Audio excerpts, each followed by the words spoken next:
après une interdiction d'entrée sur le territoire ivoirien qui a secoué l'univers du gospel, Simiane Tatu, épouse du prophète Joël Francis Tatu, foulera finalement le sol d'Abidjan pour un concert tant attendu. Initialement prévu pour se produire le 23 mars, la chanteuse a été refoulée lors de son arrivée à l'aéroport Félix Houphouët-Boigny, suscitant une vague d'interrogations et de controverses.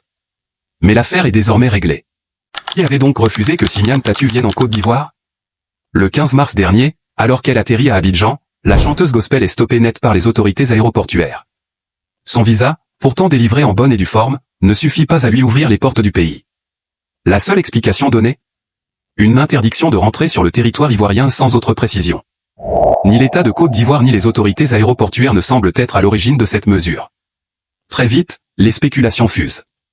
Selon plusieurs sources, la pression viendrait d'autorités religieuses locales, opposées à son arrivée. Face à cette situation inédite, plusieurs personnalités du monde religieux ivoirien se sont mobilisées pour rétablir la situation. Parmi eux, le pasteur Mohamed Sanogo, l'archevêque Guy Vincent Kodja, l'évêque Sidney Yobouet, le pasteur Yves Castanou et le révérend Yoro Patrick. Ces figures influentes du christianisme en Côte d'Ivoire ont œuvré en coulisses pour lever l'interdiction et permettre à Simiane Tatu de se produire en toute sérénité. Cette affaire a suscité une énorme attente du public. Ce qui devait être un simple concert est désormais devenu un événement à ne pas manquer. Après les polémiques, Simiane revient plus déterminée que jamais pour offrir une soirée mémorable aux amoureux de la musique gospel. Le 6 avril 2024, le Palais de la Culture de Treichville vibrera donc au rythme de sa voix puissante et inspirante. Cet épisode n'aura fait qu'amplifier la ferveur autour de sa venue. Au-delà de l'événement en lui-même, cette affaire pose des questions plus profondes. Quel rôle jouent certaines autorités religieuses dans la libre circulation des artistes gospel en Afrique? Pourquoi une telle opposition?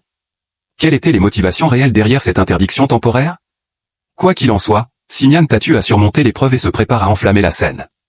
Simiane Tatu sera en concert le 6 avril 2024 au Palais de la Culture d'Abidjan. Le rendez-vous est pris.